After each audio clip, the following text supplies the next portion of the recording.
variety of artistic works. I'm extremely interested in talking to composers and trying to understand the things that inspire them. In this new series, I'll be rediscovering the themes behind the book of Genesis and exploring its vast influence through the ages. In the Beginning, with James Macmillan. Starts this afternoon from 1. Listen on Radio 3 and BBC Sounds. On FM, digital radio and your smart speakers, this is BBC Radio 3. Good morning, I'm Hannah French. It's 6:30 on the 29th of November, and welcome from your Saturday breakfast team. Producer Dean Craven and studio engineer Jamie Hart with me again today to start the weekend on the right note, which is a Bach motet, Dvorak Wind Serenade, and the Golden Light of Eric Whitacre's choral music, all before 7. Now, in this last hurrah of autumn, we start today with the Romanze from Brahms's string quartet in C minor, often thought of as music emerging from a mist, a whispered love song from the past, clothed in otherworldly tones.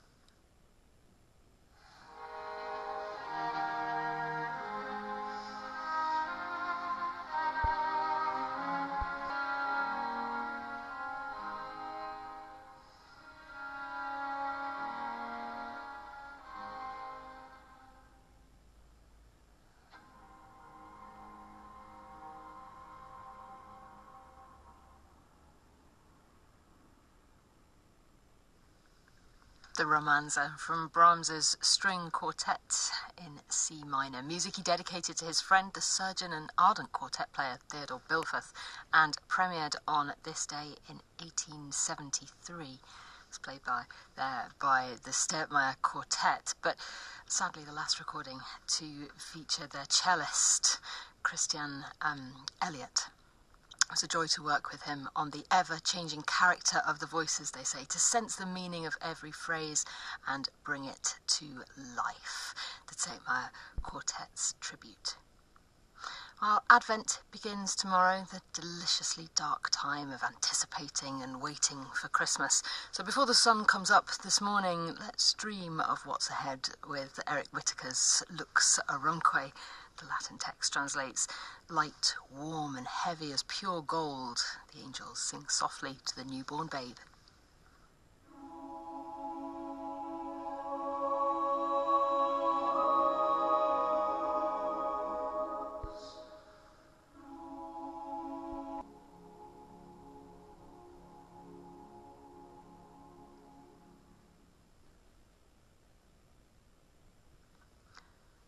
I'm in love with Latin, says Eric Whitacre. The sounds of the vowels, the consonants, the logic of it all, the ancient quality it has.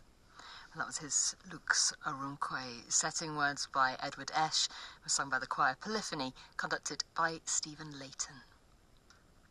6:43, Dvorak next on breakfast.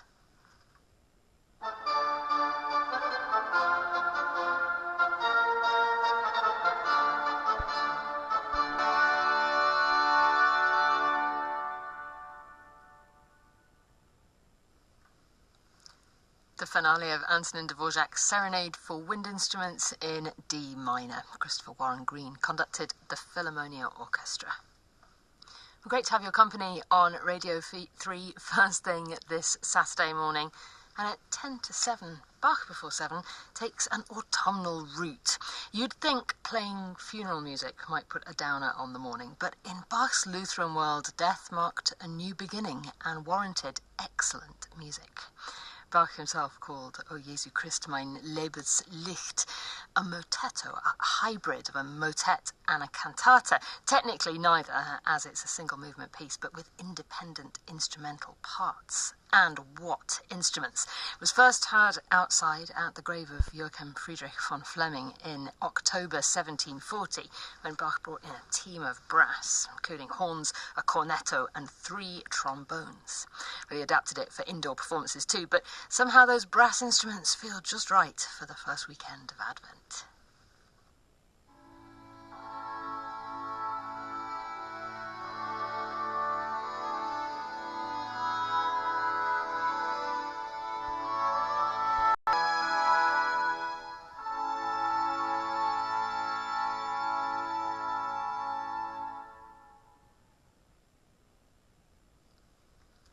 John Eliot Gardiner conducted the Monteverdi Choir and English Baroque soloists in Johann Sebastian Bach's motetto, O Jesus Christ, Light of My Life. And there's more Bach in Record Review this afternoon from 2 o'clock when Andrew McGregor is joined by Samir Savant, who has a new recording of the composer's cantatas in his sights. This is BBC Radio 3. It's 7 o'clock this Saturday, the 29th of November, and in these shortest days of the year, Grieg has some encouragement for the sun after the BBC News and Weather, read this morning by John Hammond. Good morning, John. Good morning, Hannah. The government is to ban the use of taxis funded by the taxpayer to take asylum seekers to medical appointments after ministers launched an urgent review in response to a BBC investigation earlier this year. Radio 4's File on 4 Investigates found examples of the practice costing hundreds of pounds, including a 250-mile journey to see a GP. Here's our political correspondent, Nick Eardley. The BBC revealed earlier this year that taxis were being used for journeys such as to doctor's appointments, sometimes hundreds of miles away at an expense of hundreds of pounds. The Home Office announced a review, and now it's been confirmed the use of taxis will be banned from February for medical travel. There will be limited exemptions, including for people with physical disabilities, but these will have to be approved by the Home Office.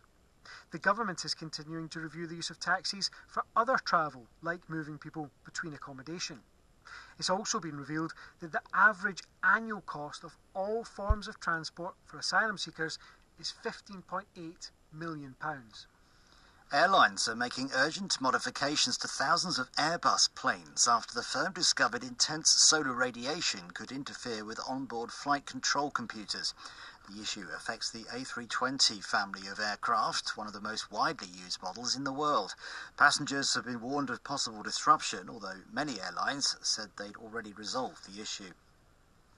The authorities in Ukraine say 2 people have been killed and several others injured in a Russian drone attack on the capital, Kyiv. Loud explosions were heard across the city as a number of apartment blocks were hit overnight.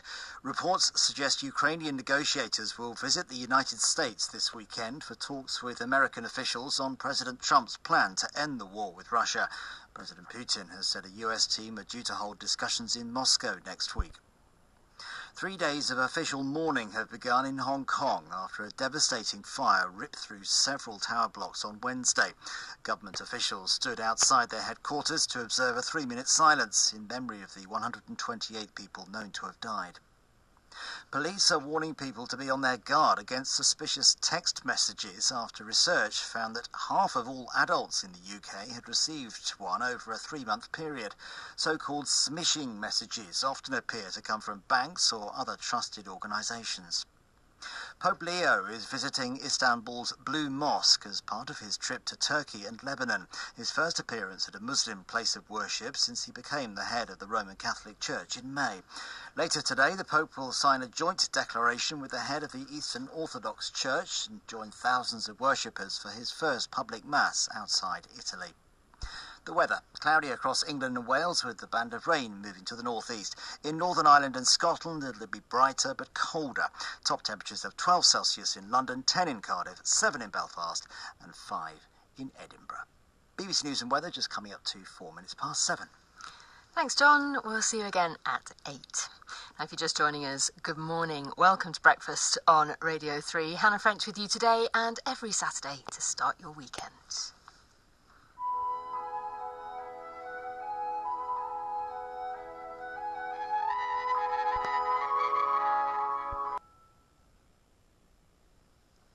Edward Gardiner conducted the Bergen Philharmonic in morning mood from Grieg's first Peer Gynt suite. And if you can make it, Ed's at the the Royal Festival Hall this evening, conducting the London Philharmonic Orchestra in the world premiere of Robert Laidlow's Exoplanets and Rachmaninoff's Symphony No. 3. Now, Gaetano Donizetti, the Italian composer of some 70 operas, today is his historical birthday. He was born on the 29th of November, 1797, and we celebrate this morning not with an aria or a grand chorus, but all the drama of the stage in one of his string quartets.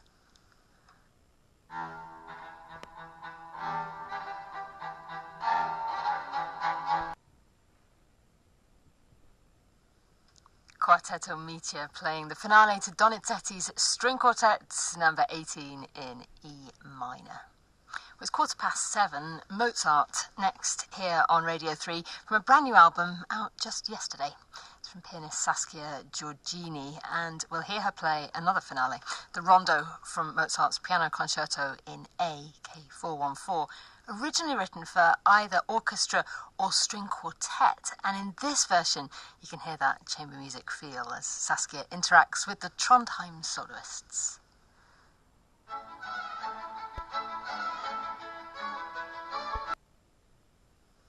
Pianist Saskia Giorgini and the Trondheim soloists with the Rondo Allegretto from Mozart's Piano Concerto number 12 in A, Saskia's new album of Mozart and Shostakovich, released yesterday.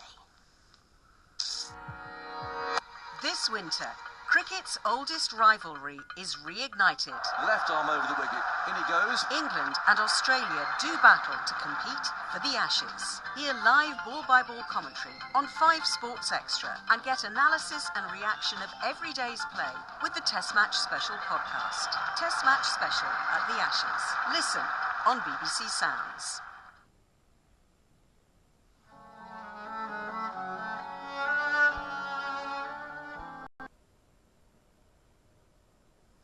The second movement of Dutch composer Henriette Bosman's cello sonata in A minor. Rafaela Gromes, the soloist, with Julian Ream at the piano. It is 7:28.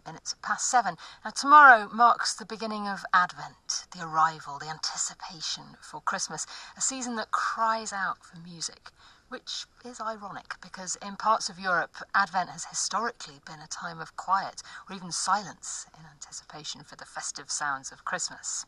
Well, plenty of Advent carols tomorrow here on Radio 3 in a whole day from around different parts of the country. But this morning, how's about music by Handel with what I like to think of as an Advent-like introduction?